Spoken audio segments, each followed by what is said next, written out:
النهاردة هنتكلم عن 7 أنواع من المخاطر في بيئة العمل.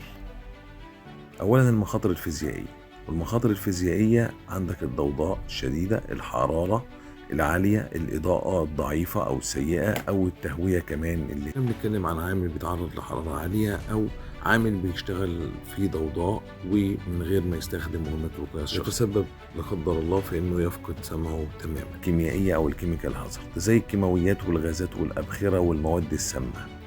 ومثال على كده بيبقى عندك فني بيفتح جيركن حمض من غير جوانتي او كمامة، فيطرطش عليه تقع منه نقطة على ايده تسبب له حروق. نوع المخاطر البيولوجية او البيولوجيكال هازاردز، ودي لما يبقى في عندي بكتيريا او فيروسات او دم او سوائل بتسبب اضرار كبيرة. ويبقى عندك عامل في وحدة لمكافحة العدوى بينظف مثلا بدون قفازات، أو بيبقى شغال في معمل طبي وبيبقى يتعامل مع عينات ومرضى بدون أن يلبس قفازات، فبيتعرض لعينة دم ملوث ويصاب بعدوى فيروسية.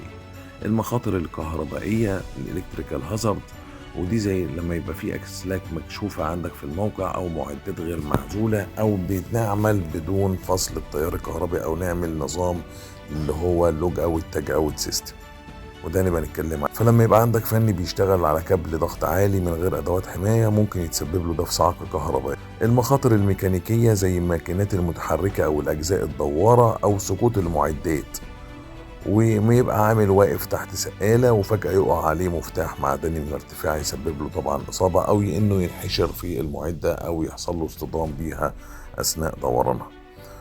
المخاطر النفسية والإرهاق الفيزيكال هازاردز دي، وبتنتج نتيجة التوتر والضغط العصبي أو عدد ساعات الشغل الزيادة.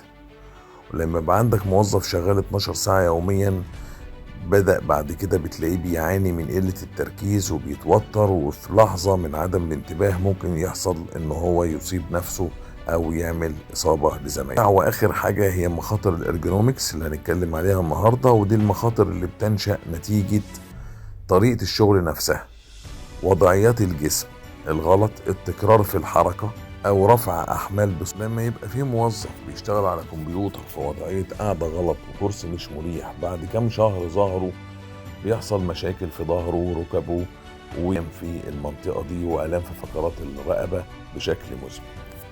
الخلاصة، كل نوع من أنواع المخاطر دي تعتبر خطر حقيقي، والحل دايما بيبدأ من التوعية، وبعد كده بنطبق الحلول. سلامتك مش مسؤولية غيرك، دي مسؤوليتك انت كمان. شارك الفيديو ده مع زمايلك، واعمل منشن لأي حد بيشتغل في بيئة ممكن تكون خطر. لو حابب تتعلم أكتر تابعني